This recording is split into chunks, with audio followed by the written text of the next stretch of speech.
Hola, ¿qué tal? Muy buenos días. Bienvenidos a todos. Gracias por acompañarnos a nuestro webinar. Les saluda Yamileta Maya del equipo de marketing y programas de ICISA y les saludo desde Ciudad de Panamá.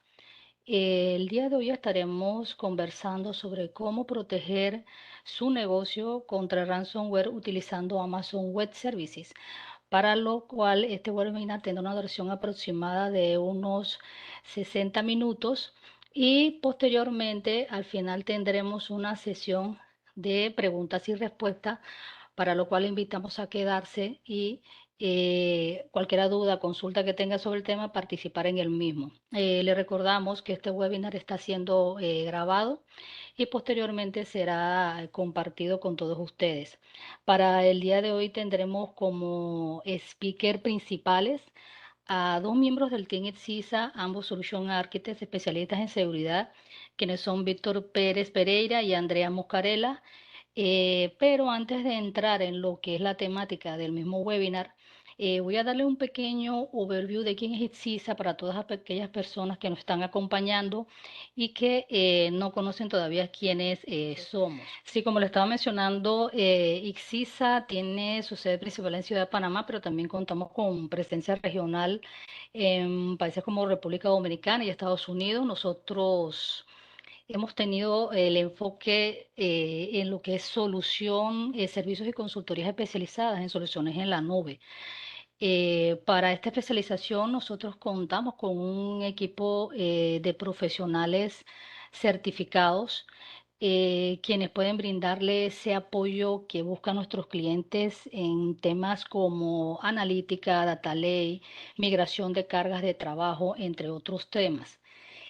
Nosotros somos actualmente Partner Advanced de AWS, y como tal nosotros tenemos bien claro lo que es el aporte y valor agregado que significan para nuestros clientes el contar con la experiencia y validación técnica aprobadas por nuestro aliado de negocio. De ahí que nosotros contamos con especializaciones que van en temas desde modernización de aplicaciones, migración de cargas de trabajo, SAP Window, analítica, presiones usando Machine Learning, entre otros temas. E incluso nosotros recientemente obtuvimos la especialización en AWS Glue Delivery, que es un programa enfocado en lo que es integración y canalización de datos. Como nosotros, como empresa, tenemos claro que ninguna de estas especializaciones tendría ese peso si no se contara con el capital humano idóneo y comprometido para lograr esos objetivos que van de la mano con la entrega de valor y conocimiento para nuestros clientes. Y que eso se sustenta en tres pilares principales, como son la competencia técnica, la comprensión de las operaciones y sobre todo experiencia relevante en la industria.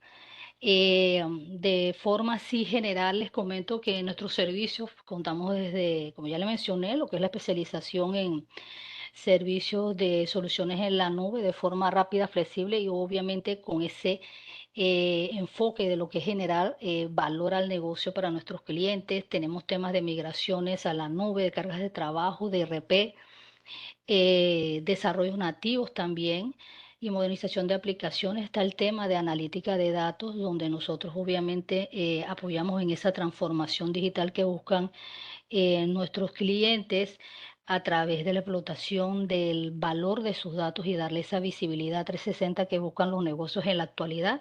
Y está el tema de seguridad en la nube, donde está el tema de identificaciones de brechas y eventos en ese tema, y es uno de los, obviamente, los pilares que vamos a tocar el día de hoy. Ya de esta forma, concluyo lo que sería ese pequeño review para todos aquellos que no nos conocen, y por lo tanto vamos a entrar en materia y le damos inicio a nuestra primera speaker, a nuestra compañera Andrea, así que te cedo la palabra, Andrea, adelante. Gracias, Yami.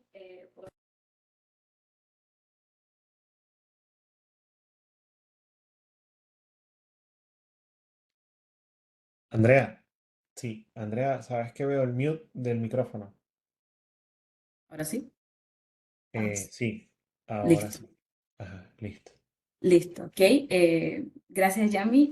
Me presento, soy Andrea Moscarella, parte del equipo ICSISA, encargada del Departamento de Seguridad dentro del equipo. Y hoy en el webinar estaremos dando acerca de de cómo proteger su negocio contra el ransomware usando AWS. Entonces, nuestra agenda del día de hoy sería la siguiente. Estaremos hablando de qué es ransomware, una definición eh, breve y concisa de qué es, las formas más comunes en donde uno es más vulnerable acerca del ransomware, cómo trabajaría y cuáles serían los pasos del mismo, las consecuencias de un ataque de ransomware, adicional de cómo prevenir un ataque de ransomware con AWS. Entonces iniciamos. ¿Qué es ransomware? El ransomware es una amenaza creciente para las organizaciones de todo el mundo, ya que los ciberdelincuentes lo utilizan en ataques dirigidos y dañinos. Es un tipo de software malicioso que evita que las víctimas accedan a sus documentos, archivos, imágenes, base de datos, entre otros, cifrándolos y exigiendo un rescate para poder desencriptarlos. Se establece una fecha límite para el pago del rescate y si esa fecha límite se pasa o se supera, la demanda del mismo se duplica o los archivos se bloquean de manera permanente. Vulnerabilidades. ¿Cómo funciona un ataque ransomware? Para esta presentación la dividimos en tres. La primera sería la distribución. La distribución sería la primera etapa de un ataque de ransomware. El ransomware se propaga a través de un vector de ataque. ¿Qué es un vector de ataque? Esto es un método que los atacantes utilizan para entregar el ransomware a sus víctimas. El vector de ataque más común en el ransomware sería el correo electrónico estilo phishing. Los ataques los atacantes envían correos electrónicos fraudulentos, parecen ya ser de fuentes ilegítimas, como empresas u organizaciones gubernamentales. Estos correos electrónicos suelen contener enlaces de ransomware en estilo de archivos adjuntos o enlaces de páginas web no autorizadas y estos descargan el ransomware dentro del dispositivo. Otros tipos de vectores de ataque serían las descargas de archivos maliciosos, las inyecciones web en las páginas web o ataques de fuerza bruta, que es decir, los atacantes de alguna forma adivinan la contraseña del usuario. Luego tenemos el segundo punto que sería la infección. Una vez que el ransomware se ha descargado dentro del dispositivo de la víctima, comienza a cifrar los datos. El ransomware utiliza un algoritmo de cifrado para encriptar los datos de la víctima. Este tipo de algoritmo suele ser muy fuerte, lo que hace muy difícil descifrar los datos sin la clave de cifrado. El ransomware suele descifrar los tipos de archivos más comunes que uno tiene dentro de su dispositivo, como documentos, hojas de cálculo, imágenes y archivos multimedia. En algunos casos, el ransomware puede llegar hasta cifrar los archivos del sistema operativo, lo que puede hacer que el dispositivo sea inutilizable. Y por último, en nuestra tercera etapa, tenemos el punto de la extorsión. Ya aquí, una vez que los datos están cifrados, el ransom muestra una pantalla de bloqueo exigiendo un rescate. La pantalla de bloqueo suele indicar a la víctima que pague una suma de dinero en criptomoneda, ya sea Bitcoin o Ethereum. Si la víctima no paga el rescate, los datos se pierden de forma permanente. Es importante tener en cuenta que no hay garantía que devuelva nuestros archivos, ya que en algunos de los casos los atacantes se han escapado con el dinero sin proporcionar la clave de descifrado. Aquí, como podemos ver, tenemos una imagen de cómo serían estas tres etapas en una imagen compacta. Tenemos la parte de la distribución, en donde el atacante distribuye de manera masiva el ransomware, ya sea por los correos electrónicos o por archivos maliciosos o inyección web. Luego, nosotros, al ser el usuario, entramos a estas páginas web o a estos correos y damos clic a los enlaces o descargamos un archivo. El ransomware se empieza a encriptar dentro de nuestro dispositivo y luego, al descargarse, aparece en nuestra página de bloqueo exigiendo el monto en dinero. Y luego podemos hacer un resumen de cómo serían los pasos dentro de un atacante en un ataque de ransomware. Tenemos el primero, que sería el atacante envía un correo electrónico e inyecta el ransomware en un sitio web El atacante puede utilizar una variedad de métodos para entregar el ransomware a la víctima. Una forma muy común es enviar un correo de estilo phishing que contiene ya sea un archivo malicioso o corrupto o un enlace de sitio web infectado. Cuando la víctima abre el correo electrónico o visita la página web, el ransomware se descarga en su dispositivo. Luego tenemos la parte en que la víctima abre el correo electrónico o visita el sitio web infectado. La víctima es el eslabón más débil en la cadena de la seguridad. Si la víctima abre el correo electrónico phishing o visita el sitio web del dispositivo, se empiezan a cifrar los datos y el sitio web infectado también lo que hace es que el ransomware se empieza a descargar dentro del dispositivo de la víctima. Luego tenemos el paso del ransomware se descarga dentro del dispositivo de la víctima. Una vez se descarga, se empieza a ejecutar. El ransomware puede cifrar los datos del dispositivo, bloquear el sistema operativo o tomar el control del dispositivo. Luego, el ransomware comienza a cifrar los datos con este algoritmo que ya mencionamos anteriormente. Hace que los datos de la víctima se vuelvan ilegibles. Y por último, tenemos el paso del ransomware, muestra una pantalla de bloqueo y exige un rescate. Como mencionamos anteriormente, este tipo de pago sería por un estilo de criptomoneda para pagar una suma de dinero al atacante y recuperar sus datos. Mencionamos dos ataques muy importantes, el ransomware y el phishing. Y al momento de realizar esta investigación, uno podría decir, bueno, podemos decir que el ransomware y el phishing son iguales, pero no son iguales. Si pueden ver en mi pantalla, tengo un diagrama en cómo se verían las diferencias entre el ransomware y el phishing. Los ransomware y el phishing se podrían. En esta presentación nos veremos en 4, el tipo de ataque, el objetivo, el método de propagación y el impacto en las víctimas. El tipo de ataque, el ransomware, es un tipo de ataque malware, mientras que el phishing es un tipo de ataque de ingeniería social. Recordemos que la ingeniería social es un conjunto de técnicas que los ciberatacantes o los ciberdelincuentes pueden utilizar para manipular ya sea el comportamiento o manipular a las víctimas para extraer información confidencial. Luego tenemos el objetivo. El ransomware se especifica en solo la parte de extorsionar a sus víctimas, mientras el phishing se encarga de robar la información confidencial. El método de propagación, el ransomware, utiliza correos electrónicos phishing, la descarga de archivos maliciosos y las inyecciones web. Adicional, el phishing lo que solo lo utiliza es por correo electrónico. Y el impacto de las víctimas, el ransomware solo puede provocar la pérdida de datos y la interrupción de operaciones, mientras el phishing puede provocar el fraude financiero y el robo de identidad.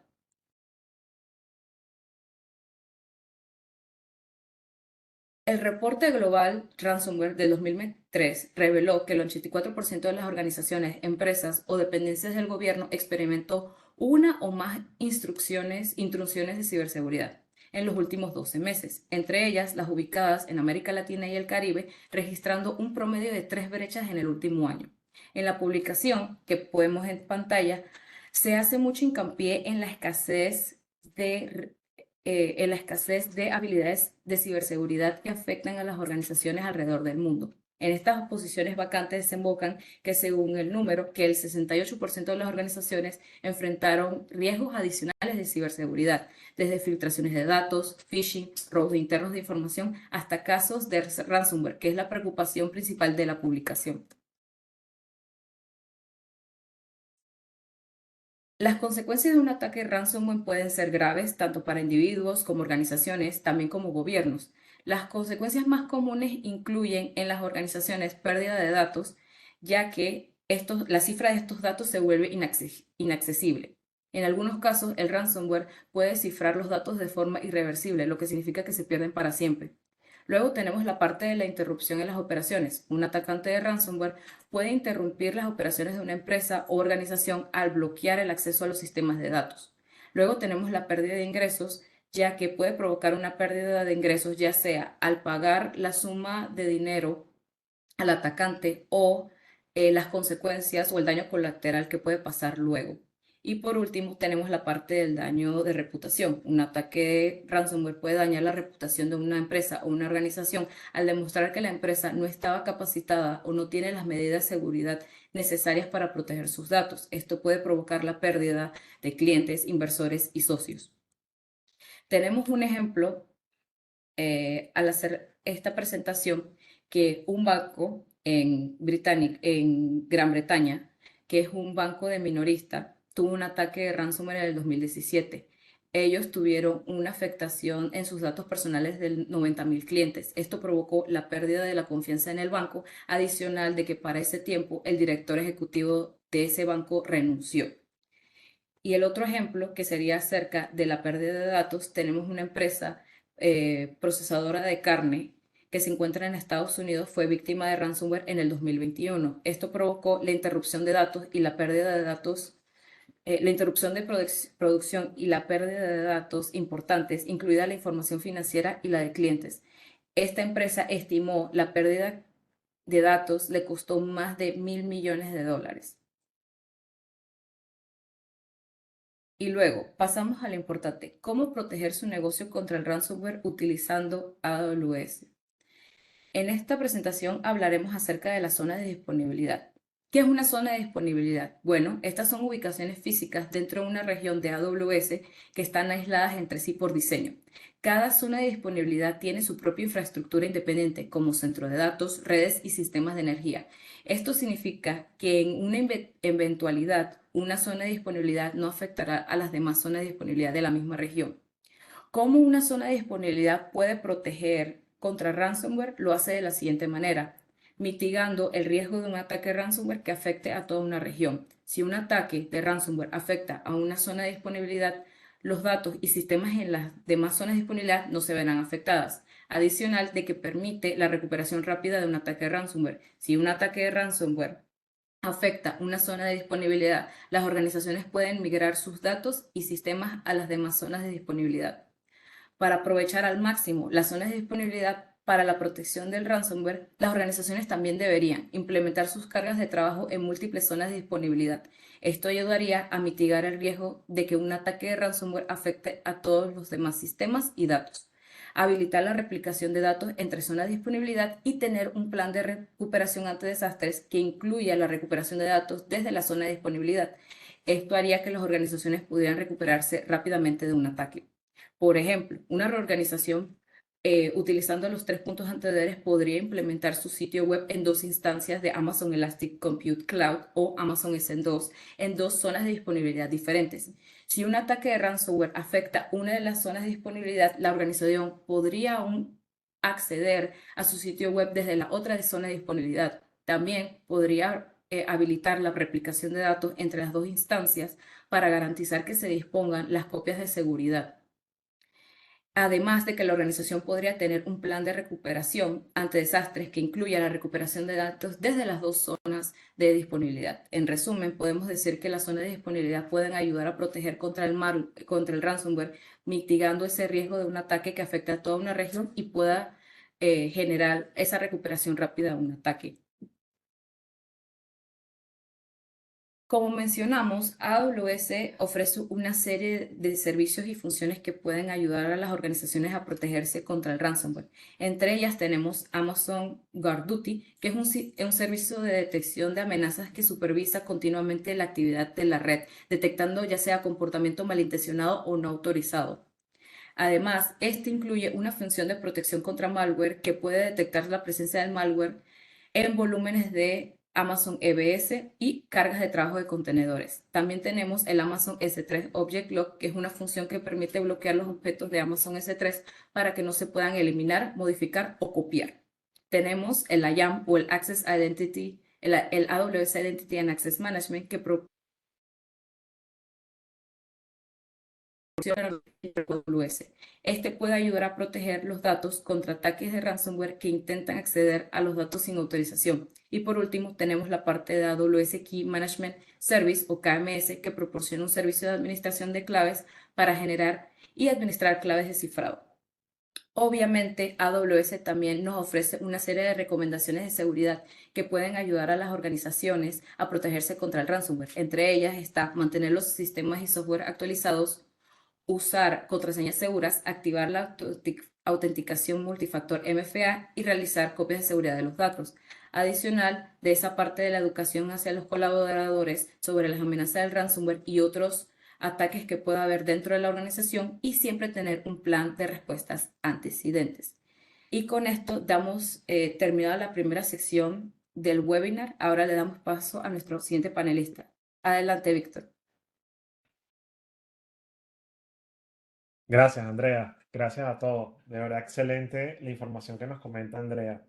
Y parte de lo que estamos conversando ahorita en la mañana de hoy es sobre cómo protegernos, ¿no? Pero también hay que comprender un poco sobre las metodologías que podemos utilizar en las organizaciones para tener continuidad sobre lo que estamos realizando, porque de nada sirve quizás activarlo si no le hacemos una continuidad, una revisión e involucramos a las partes, ¿no?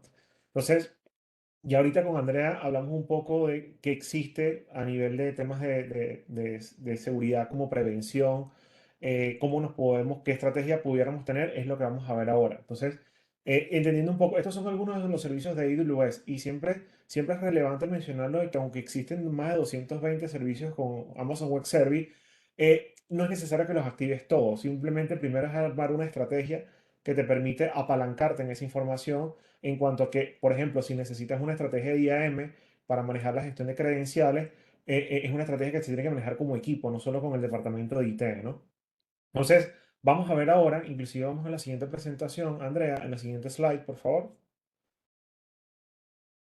Bien, este es un ejemplo, ¿no? Este es un ejemplo. Hay un montón de estrategias, ¿no? Nosotros en Ixisa, para los clientes que nos conocen y para los que no conocen, saben que nosotros siempre trabajamos con una estrategia determinante por tipo de negocio, ¿ok? No todos los negocios tienen la misma criticidad y tampoco tienen la misma estrategia o la gestión de datos. Aquí lo más importante y relevante de todo es que siempre cuando creemos una estrategia de seguridad, entendamos también cuánto vamos a tener en disponibilidad nuestro servicio. ¿Qué quiere decir? Nuestro RTO y nuestro RPO. Aun cuando no está aquí descrito, nosotros tenemos que saber que los RTO y los RPO se basan en el tiempo en cuanto yo me puedo recuperar y cuánto es el tiempo en que yo puedo, por ejemplo, tener una pérdida de data estimada o la que yo soy tolerante a perder tipo de data. ¿Y por qué?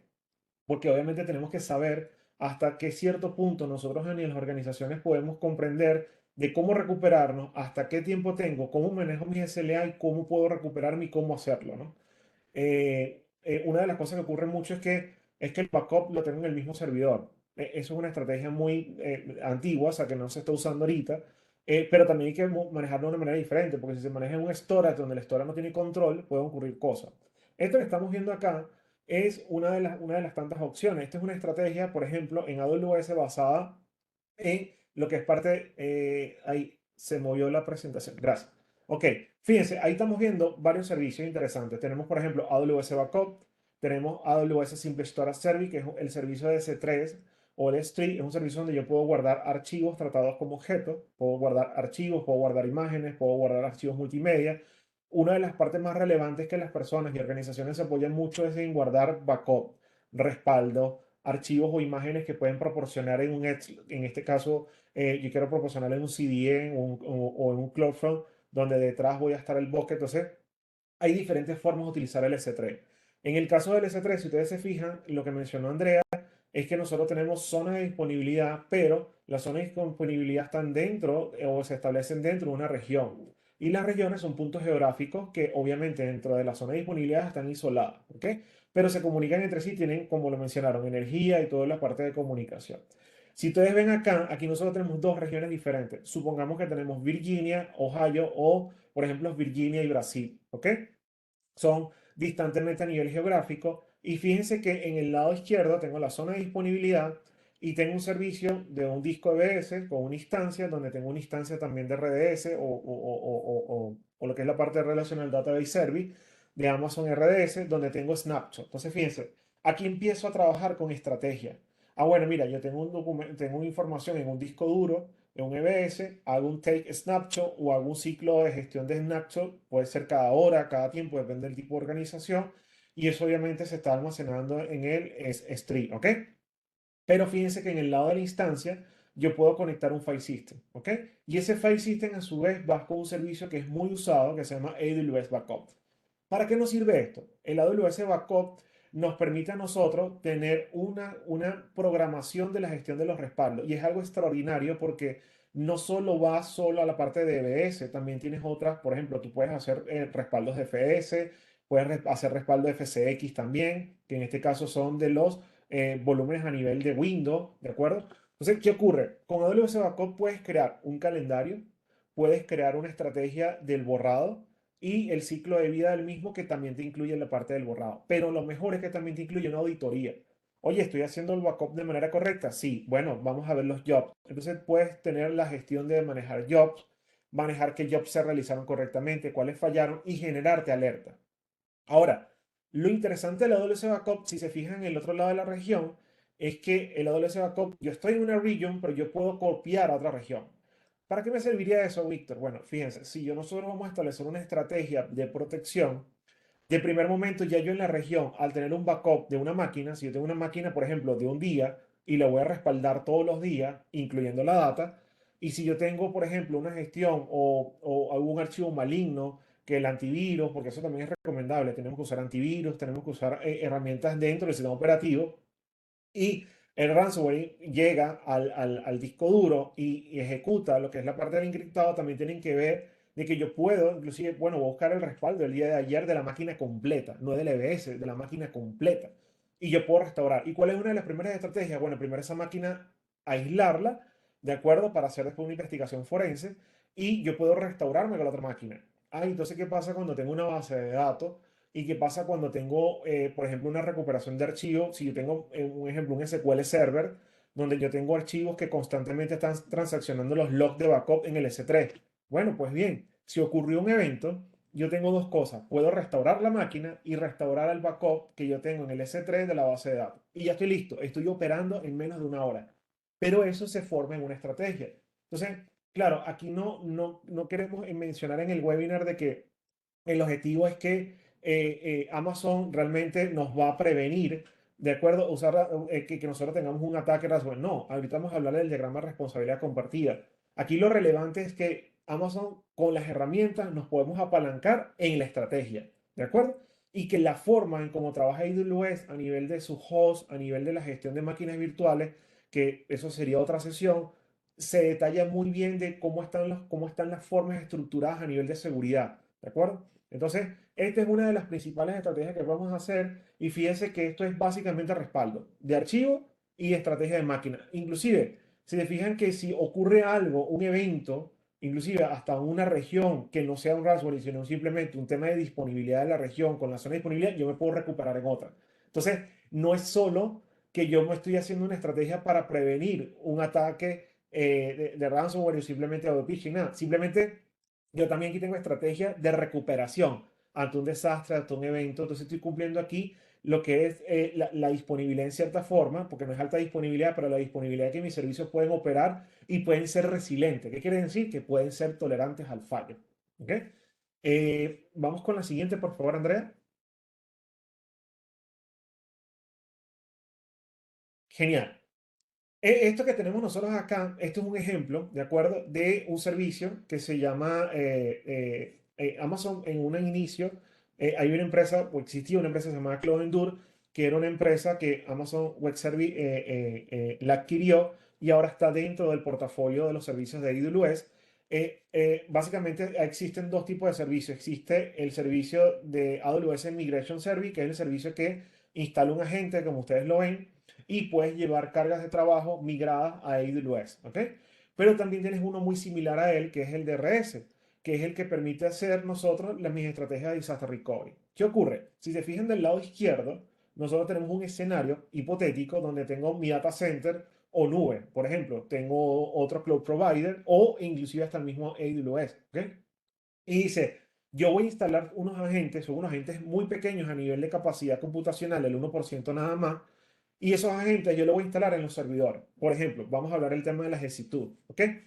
Y eso va continuamente a replicar. ¿Y qué va a replicar? Bueno, de momento lo que replica es en la estrategia son snapshots, pero los snapshots, hacer snapshots va gestionando deltas y van siendo bastante rápidos y consistentes con la data. Si se fijan del lado izquierdo, del lado derecho, ahí vamos a ver que tenemos un agente de replicación, que en este caso es la misma herramienta, que se encarga de hacer la replicación. ¿Ok? La frecuencia tú la puedes tener de acuerdo a las configuraciones que tú quieras, obviamente colocar inclusive hasta por carga de trabajo. ¿Ok? ¿Qué es lo relevante acá? Lo relevante acá es que yo también, ante un tema de recuperación ante desastre, yo tengo tiempos que yo puedo retroceder, valga la redundancia en el tiempo, para yo poder establecerme otra vez mis cargas. Supongamos, ahorita son las 10:36 aquí en Panamá y yo tengo Disaster Recovery activado. Y ocurrió un evento fortuito, indistintamente que fue un ransomware, fue un tema de disponibilidad. Y es más, aplicamos una actualización y la actualización del sistema operativo causó un crash. ¿Ok? Estoy inoperable. Ah, bueno, pues muy bien, vamos a la herramienta y con la herramienta yo puedo decir, ok, quiero restaurarme. ¿Cuándo sucedió el evento? Hace 10 minutos. Ah, bueno, voy a asegurarme que voy a restaurarme 20 minutos atrás. Entonces la herramienta es bastante flexible, es gráfica y yo puedo decir, ok, me quiero recuperar en la hora de hace 20 minutos. Entonces el servicio de Disaster Recovery lo que hace es unir todas esas piezas de los discos y te restaura una imagen con una máquina de situ aparte con tu ambiente de hace 20 minutos. Eso está fantástico porque eso me permite a mí de, primero, tener disponibilidad. Segundo, tener un RTO y un RPO validado y comprobado. Y tercero, que inclusive como política de empresa, yo puedo inclusive hacer pruebas cada 3 meses para tener compliance. Por ejemplo, a los bancos, las organizaciones de retail, el sector salud, que tienen que cumplir regulaciones y que inclusive tienen que validar de que esté funcionando esto, ¿no? Otra cosa que les podemos dar como consejo es que prueben las cosas. O sea, ¿qué quiere decir? Estamos haciendo el backup, pero nunca lo hemos probado. Tiene que haber una estrategia documentada de probar los backups, ¿ok? ¿El backup funcionó? Check. ¿Cuándo lo probé? Hace un año. No. ¿Lo probé hace 30 días? Bien. ¿Lo probé hace 90 días? Súper. Entonces, para que nosotros, porque eso nos va a permitir a nosotros ser más ágiles a la hora de un tema. Ah, mira, ¿qué pasa? Cuando hay un tema, ya yo estoy preparado y mi equipo está preparado. Uno de los mejores consejos que le podemos dar en Ixisa es que involucren a las áreas. No estén solo el departamento de IT y que no todo recaiga en IT. Oye, si hay un evento y tengo un retail, tengo cajas o tengo puntos de venta, ¿cómo me preparo si hay un evento? Un ransomware, un tema de disponibilidad en el servicio, una caída de internet, un fallo, ¿cómo me preparo para eso? Se tiene que haber una reunión o tiene que haber, no un comité, sino tiene que haber como un equipo donde diga, bueno, cuando ocurre esto, haga esto. Inclusive nosotros lo que les mencionamos a los clientes es que hagan pruebas de simulación. Nosotros tenemos, por ejemplo, clientes donde hacemos simulación. ¿Simulaciones de qué? De que hubo un fallo en una región. ¿Qué ocurre? Vamos a la otra región. Y lo hacemos en caliente, no lo planificamos. Ok, mira, entre comillas, sí lo planificamos, pero lo que hace es que lo ejecutamos y eso nos permite a nosotros validar como equipo y como organización cuáles son las brechas que nosotros tenemos en comunicación, cómo restauramos, cómo nos fue en la parte de la gestión. Obvio, hacemos unas pruebas y después pasamos a lo que vamos a realizar. Esto que le acabo de mencionar es uno de los tantos servicios que nosotros podemos tener, ¿ok? Entonces, el tema de Disaster Recovery en AWS nos ayuda a un montón de cosas. Tener un RTO, tener un RPO, restaurarme ante un fallo, restaurarme ante un ataque, un ransomware, si me ocurre algo en un disco duro o es algo, pum, yo me puedo recuperar en el tiempo. ¿Ok? Y yo puedo de una manera segura y fiable poder recuperarme o en una región o todo. Nosotros tenemos, por ejemplo, clientes que tienen Virginia y su disaster recovery es en Brasil. Ah, bueno, porque es lejos. Bueno, porque yo quiero otra zona que quizá no esté en el mismo país, en US.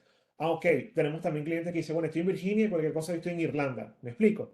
O puede estar dentro de la misma gestión, en este caso de Virginia, pero un sistema de recuperación dentro de la zona de disponibilidad también es válido, ¿ok?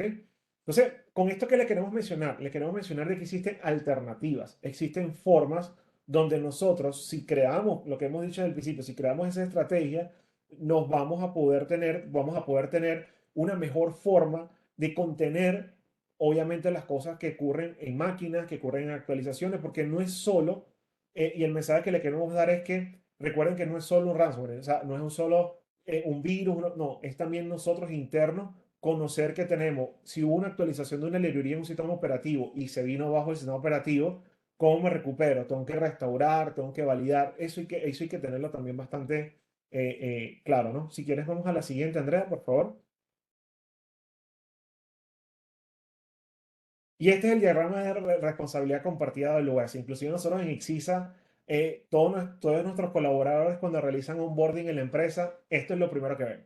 ¿Y por qué? Porque el diagrama de responsabilidad compartida es una parte fundamental para nosotros como una cultura dentro de Ixisa y una cultura hacia nuestros clientes de cómo opera AWS.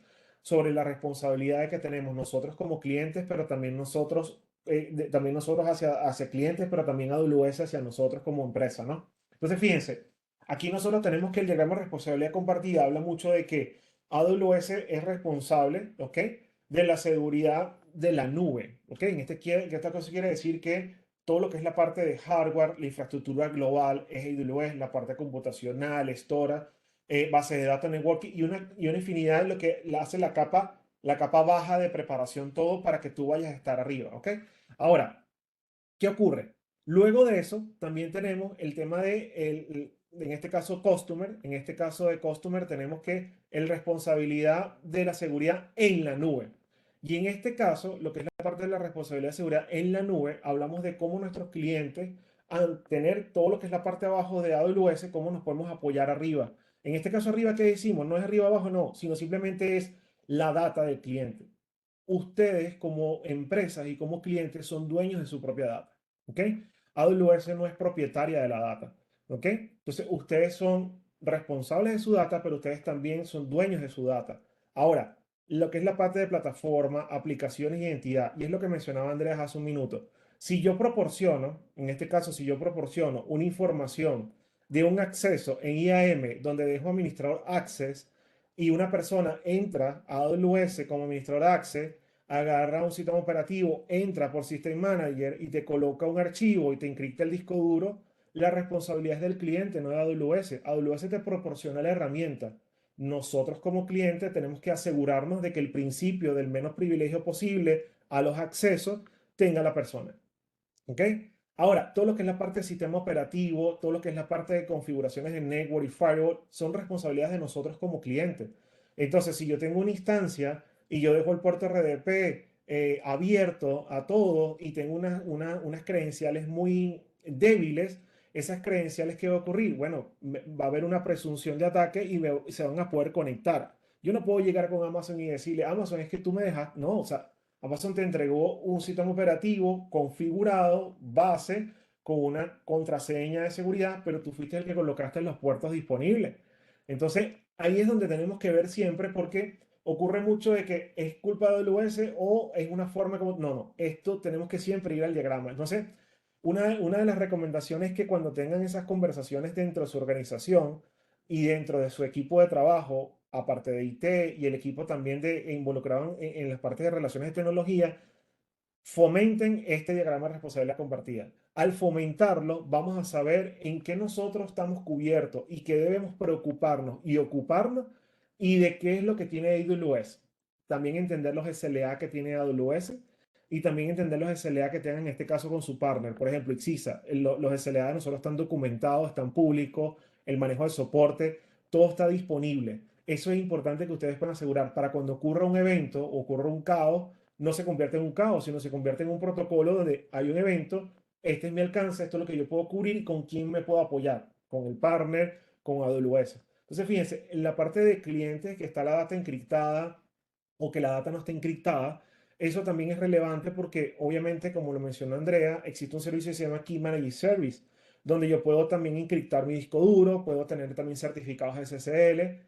El tema está que la herramienta está ahí. Si tú no levantas un disco duro y, por ejemplo, no le activas Key Managed Service para que encripte el disco duro, Amazon no lo va a hacer por ti. ¿Ok? Porque Amazon proporciona la herramienta y uno realmente la configura a lo que esté configurando por sus necesidades. Entonces, hay una serie de best practice. Amazon tiene unas best practice muy documentadas, muy buenas e interesantes de seguridad.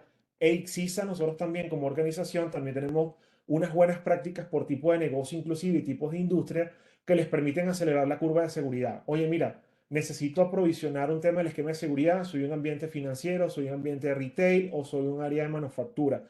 ¿Cómo me puedo proteger? La buena noticia es que todas esas industrias, todos los sectores siempre tienen cosas muy similares. Lo que va a ser determinante es primero el tipo de carga de trabajo, el tipo de cumplimiento normativo, si estás en un país donde tienes que aplicar una cierta norma diferente a la otra, y también la experiencia o, en este caso, qué aplicaciones van a estar sensitivas o no al dato, ¿ok? Entonces, fíjense, todo lo que es la parte de tráfico, integridad, identidad, acceso. Entonces, fíjense, toda esa capa, hablamos de lo que es la parte de responsabilidad de la seguridad de nosotros por parte de nosotros como clientes. Cuando hablo de nosotros, hablo como no partners y como yo fuera un cliente que tiene una cuenta en AWS, ¿no? Entonces, esta información está disponible en la página web de Amazon Web Service. Está muy detallada, habla inclusive algunos de ejemplos y cómo nos podemos prevenir en el nivel tema de seguridad. Nosotros el día de hoy, una de las cosas que queríamos mostrarle, aunque esto es un tema muy extenso, queríamos hacerle algo muy sencillo, pero de valor para ustedes, para que hoy día en la mañana digan, bueno, mira, con Ixisa pudimos entender algunos conceptos que ya nos mencionó Andrés, que nos va a servir a nosotros identificar de uno del otro, cómo podemos proteger algunos servicios de AWS que me pueden brindar apoyo. Como les dije, existen muchos servicios de Amazon y muchos de ellos lo que hacen es asegurarnos y protegernos ante ellos, ¿no? Pero obviamente tenemos que configurarlo y tenemos que crear nuestra estrategia. Y hoy día con Víctor vimos algunas técnicas o algunas formas, incluyendo el diagrama de responsabilidad compartida. Entonces, lo que queremos es hacerle llegar también de que nosotros como Ixisa, como Partner Advanced de AWS, que cubrimos todo lo que es la parte de Centroamérica, Sudamérica y Latinoamérica, o sea, Latinoamérica completa, nosotros tenemos vasta experiencia, inclusive Andrea forma parte del equipo de seguridad junto con el equipo de Ixisa, donde son personas que están orientadas a primero tener conocimiento sobre la arquitectura en AWS, pero con un foco muy a la parte de seguridad. Entonces, nosotros inclusive como Ixisa, primero es la seguridad antes nosotros, Ixisa, y seguridad después a nuestros clientes. Y todo eso va conglomerado con las buenas prácticas que tenemos en AWS. Entonces, de verdad, yo tenía estas dos, tres cosas que les iba a mencionar de verdad que son de valor. Si existen espacios donde ustedes quisieran conversar con nosotros, esta presentación igual la vamos a estar compartiendo, la vamos a estar también informando también en nuestras redes sociales, también vamos a estar haciendo webinar y actividades. Y bueno, ahí los recursos disponibles de información. Mira, ahí lo que acaba de mencionar, lo que acaba de mostrar ahorita Yamile y Andrea, fíjate que tenemos el blog de seguridad de AWS, ¿ok? Protegiéndonos, por ejemplo, hay una documentación importante de protegernos ante ransomware en AWS.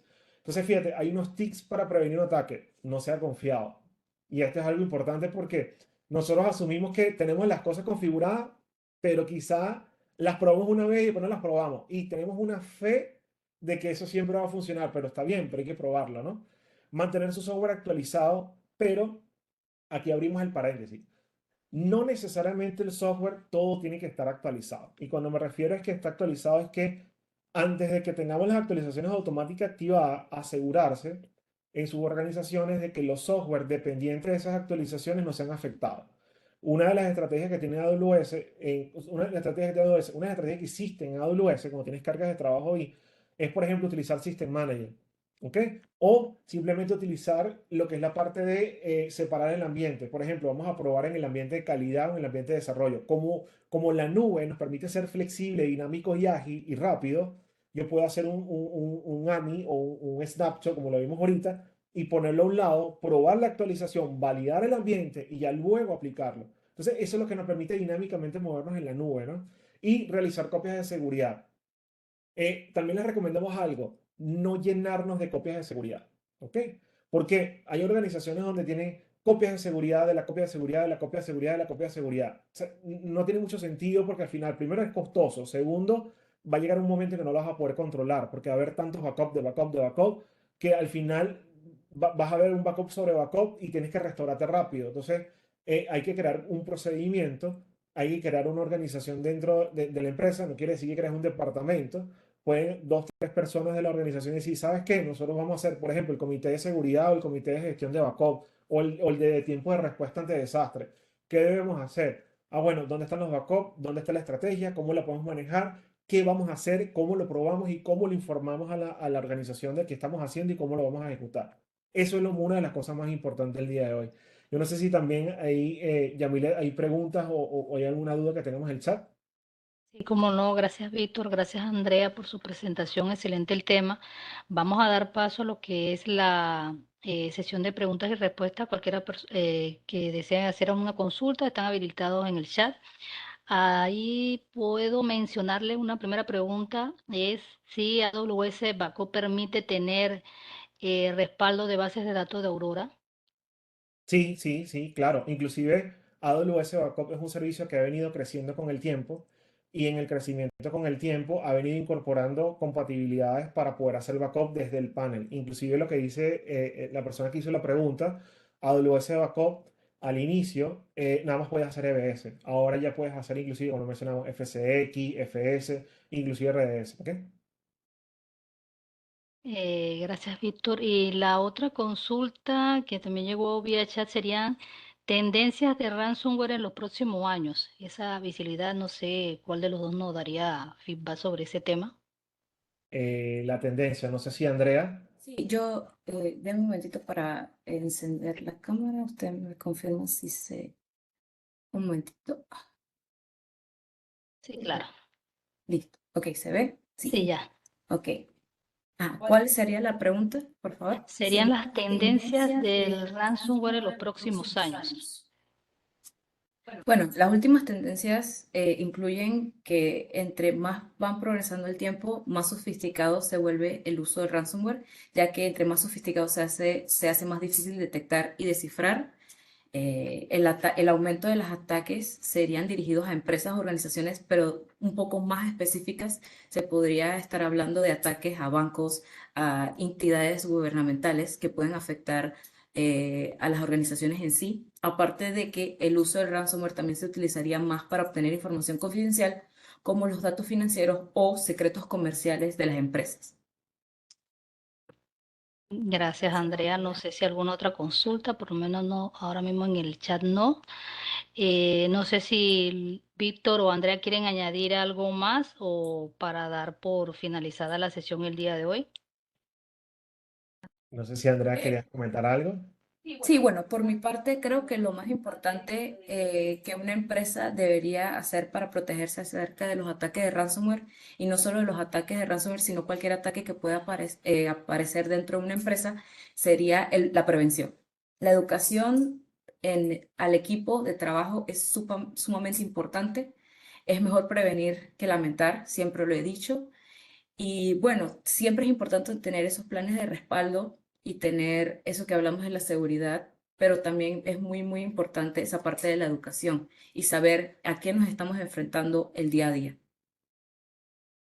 Excelente, excelente, Andrea, excelente, Sí, Yamilet. sí, Y permíteme. Aquí tengo otra consulta de Cristian. ¿Cuáles son los tres aspectos más relevantes para empezar una estrategia de control de backup para evitar acumular tanta información y que se salga de control? la prioridad, la prioridad, porque resulta que el tema de la gestión de backup, nosotros por lo general cuando lo realizamos, pensamos en un todo. Y el principal todo es que vamos a respaldar todo y después vemos. Creo que la importancia sería identificar las bases de datos, qué frecuencia van a tener cuando hablamos de base de datos, qué frecuencia van a tener las bases de datos, cómo hoy día lo hacen y qué importancia tiene ese dato o esa base de datos para el negocio. Cuando usted establece esa prioridad, convierte en lo que le llaman los silos. Los hilos, ¿por qué? Porque los hilos así. Los hilos, ¿por qué? Porque tengo una base de datos productiva y por lo general la organización dice, no, todo es importante. No, no todo es importante. O sea, todo es importante, todo es medio importante y todo es semi importante. Entonces, cuando nosotros decimos, mira, el core del negocio, relevante siempre, ok, a él le vamos a explicar una estrategia y le vamos a poner un ciclo de vida menor. Por ejemplo, vamos a transaccionar los log cada 10 minutos, ok, el incremental cada hora y el full uno diario o cada 3 días. Con eso ya tenemos cubierto el tema de la estrategia a nivel de backup de archivo, disculpa, de base de datos. Y eso obviamente, bueno, no lo vamos a colocar aislado. ¿De dónde? De la máquina o de la base de datos. ¿Y qué vamos a tener? Vamos a tener un ciclo de vida para pasarlos a estados fríos. Ok, ¿por qué? Porque realmente yo no voy a necesitar un full backup, sino para un tema de auditoría. Entonces, fíjate, ahí empiezas a conversar un poco sobre la estrategia. Por ejemplo, para las máquinas, mira, yo no tengo problema, por ejemplo, pasa mucho con las aplicaciones. Las aplicaciones cuando son ambientes de negocio que son productivas no tienen tanta relevancia en cambios. ¿Por qué? Porque no las vas a estar cambiando todos los días. ¿Ok? Entonces, si tú tienes una aplicación o tienes una aplicación que está detrás de un balanceador de carga o tiene un AMI o simplemente es una máquina como tal que no tiene balanceador y esa máquina es dependiente de tu aplicación, ella puede ser tolerante a fallo. ¿Qué quiere decir? Si yo ocurre algo en esa máquina, yo me puedo restablecer, por ejemplo, con autoscaling, con otra AMI. ¿Por qué? Porque la aplicación no está cambiando. Entonces, ahí es donde yo puedo manejar una estrategia de, mira, yo tengo una hardening o tengo una máquina que yo puedo utilizar en cualquier momento. Si ocurre un tema, yo me puedo restaurar en 10 minutos. ¿Por qué? Porque la aplicación no va a tener transacciones de data. La data la va a tener la base de datos o, por ejemplo, una aplicación que pasa mucho con facturación electrónica. Es que yo genero muchos archivos XML, pero no lo guardes dentro de la máquina de la aplicación, guárdale un FS, que es un externo que está atachado al disco duro. Y el FS tiene una política de backup constante. De por sí el FS es tolerante a fallo per se como un servicio SaaS. Entonces, fíjate, ahí empiezas a identificar qué tipo de aplicaciones necesitas, manejar la criticidad, luego la frecuencia del dato y cuando ya termines eso, es cómo te preparas para el fallo. Aquí lo clave no es hacer los backups necesariamente de primero, sí lo vas a hacer, pero aquí es cómo te vas a preparar para recuperarte ante el fallo. Por lo general, las organizaciones lo que hacen es respaldo y después vemos. No, respaldo, qué estrategia y cómo me recupero ante el fallo. Cuando tengamos esos tres pilares, por lo general pilares, definidos, ya estamos listos. Porque entonces ya, cuando ocurre un evento, identifico rápidamente a dónde tengo que ir. Esto es un servicio, me viene aquí un tema, recupero el archivo. ¡Boom! Lo recupero de esta forma. Vamos a la estrategia. Recuperar, levantar la máquina, desplegarlo, aplicar el dato, desconectar al Security Group para que la gente no se conecte para restaurar el sistema, restaura el sistema y ya. Esa parte última, esa es la estrategia y la última es prepararte. Entonces ya cuando tú tienes eso y ya tienes identificado a las empresas o a tu organización, mira, tenemos un problema, estamos desconectados. ¿Cuánto tardamos? Aquí está el RTO, aquí está el procedimiento, vamos por paso 1, paso 2. ¿Ok? Entonces, creo que eso también es relevante. Ahora, ¿cómo le podemos, por ejemplo, cómo las compañías, aquí tenemos otra pregunta, esta tarea a alguien? Mira, lo que pasa es que las tareas, básicamente cuando hablamos de las tareas asignadas a la organización, lo hemos dicho, ¿no? Siempre recaen sobre IT, pero no necesariamente tiene que ser sobre IT, ¿no? No es que vamos a nombrar a alguien que es la persona que se va a encargar de backup, porque si esa persona al día siguiente no va por X, Y, Z, la organización tiene un fallo y él no está, no hay documentación, no hay procedimiento. O sea, lo primero es lo que dice Andrea, hay que fomentar continuamente el tema de seguridad. Inclusive nosotros en Ixisa todos los días estamos fomentando el tema de seguridad. Andrea tiene una estrategia interna en la empresa donde nosotros tenemos sesiones que es Ixisa Lab, donde continuamos aprendiendo, vemos la forma, vamos documentando y esto es de todo. ¿Ok? Antes la seguridad era opcional, ahora es de primero y no hay opción. O sea, hay que estar de primero con la parte de seguridad. ¿Ok? Backup nos va a ayudar a proporcionar esa parte de la seguridad. ¿Ok? Y bueno, yo creo que para terminar, que nos quedan unos minutitos, y de verdad que gracias, Andrea. Ya no sé si ibas a mencionar algo.